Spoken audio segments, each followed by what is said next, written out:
This is WFYI News Now. It's August 15th, and I'm Abriana Herron. On today's show, a new partnership aims to get more girls into basketball. Indiana Democrats joined Texas Democrats in Chicago to support their fight against redistricting. And health reporter Ben Thorpe discusses the growing concern from a Senate report about relationships between telehealth companies and drug manufacturers. For the telehealth companies working with Eli Lilly, roughly 74% of patients routed through them ended up receiving a prescription of some kind. Those stories coming up. But first, Republicans on the Indianapolis City-County Council have chosen new leadership. Councilor Michael Paul Hart was in the position for less than a year. During a caucus meeting this week, fellow Republicans voted to remove him as minority leader. Hart represents a southeast side district. He says fellow councilors told him that he was doing too much too fast. The way that was expressed to me is they wanted to return back to the pace that they had before me, which was they tried not to use the word slower, but used the word slower when describing it to me. Hart had taken the lead on a number of recent proposals aimed to amend or push back on existing council measures, including a spending package and efforts to curb youth violence. Republican councilors voted to reinstate Brian Mowry as minority leader. Democrats have a supermajority on the council, holding 19 out of the 25 seats. A new partnership between Eli Lilly, the Indiana Fever, and the YMCA of Greater Indianapolis aims to get more girls into basketball. Samantha Horton reports the Court is Hers citywide initiative will waive registration and uniform fees for girls' basketball programs at the Y this fall and winter. A report from the Women's Sports Foundation found that girls are twice as likely to drop out of sports than boys. The Court is Hers will attempt to eliminate barriers and give girls a shot at the sport they might not otherwise have.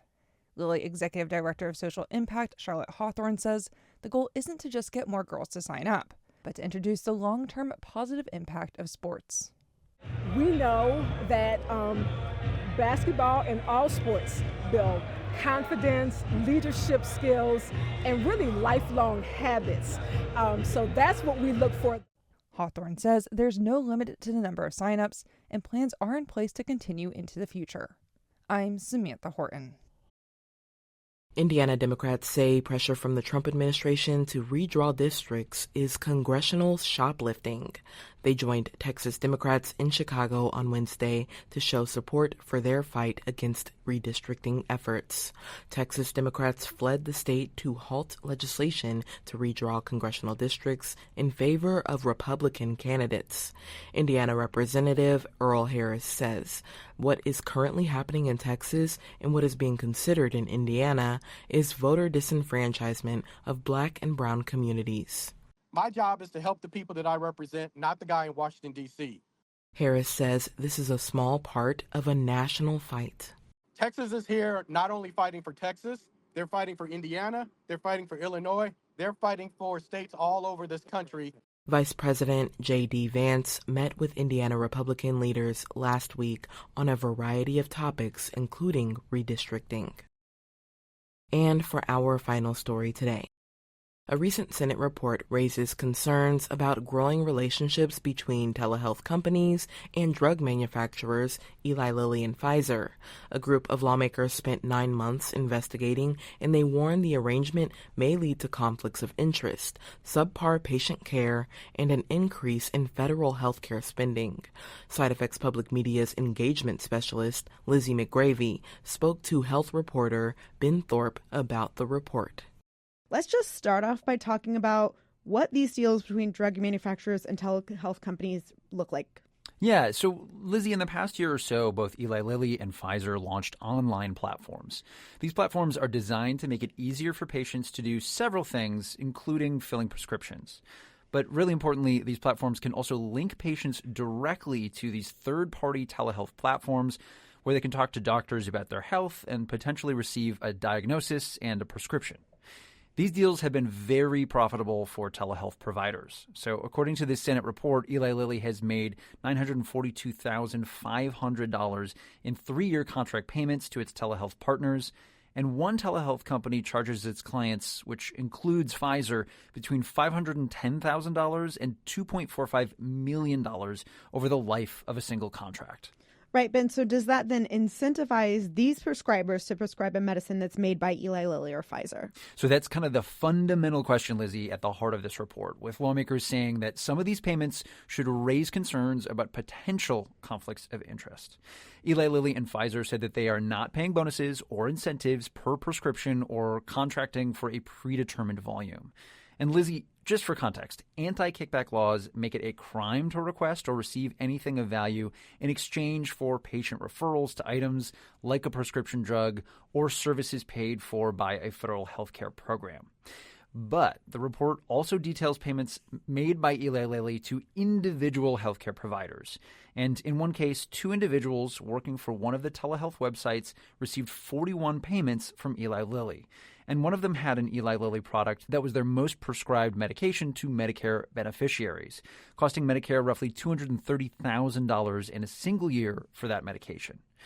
And Lizzie, the report also looked at how often these telehealth companies both prescribe Eli Lilly or Pfizer medicines specifically. So for the telehealth companies working with Eli Lilly, roughly 74% of patients routed through them ended up receiving a prescription of some kind. Patients using the telehealth company 9am Health were also 6 times more likely to receive an Eli Lilly prescription, and 66% of all Form Health prescriptions were for Eli Lilly drugs. But do we have a sense of how many people are actually using these platforms? Great question. So the numbers are still relatively small. Just over 4,000 people utilized telehealth services through Eli Lilly's platform between July and December of 2024. Pfizer only saw about 300 people using one of its providers between August of 2024 and January of 2025. And of all of those, the majority were patients routed through Lilly's platform to the obesity care telemedicine company Form Health. Ben, how exactly have these companies been responding to this Senate report? Yeah, so I reached out to Eli Lilly and Pfizer, and every telehealth company mentioned in the report, I only received a comment from Eli Lilly. In a statement, one of their spokespeople told me that the Senate report mischaracterized Lilly's intent in offering patient-focused resources. Now, one of the things that we know from earlier reporting is that, Eli Lilly, when they added Alzheimer's to its online portal that could connect people to telehealth providers, noted that the platform is meant to help people with these long wait times and capacity challenges that a lot of patients seeking a dementia diagnosis face. They also noted in their statement to me that telehealth companies operate independent of Lilly, and their affiliated healthcare providers exercise their own independent clinical judgment in evaluating and making any care decisions. So basically, they say that there are no efforts to incentivize prescriptions there. When I asked for some clarification about some of the payments to prescribers that we talked about before, I didn't get a response back. Ben, thank you for taking time to talk with us today. Lizzie, it's always a pleasure. It is always a pleasure. And you, dear listener, can find a full version of the story on our website at WFYI.org. That was Side Effects Public Media's health reporter Ben Thorpe speaking with engagement specialist Lizzie McGravy. Side Effects Public Media is a health reporting collaboration of NPR member stations across the Midwest, including WFYI. That's all for today's episode of WFYI News Now. Our podcast is produced by Drew Daudelin and Zach Bundy, with support from the news team at WFYI and public media journalists across the state. Our news director is Sarah Neal-Estes. Kendall Antron produced our music, and I'm your host, Abriana Herron.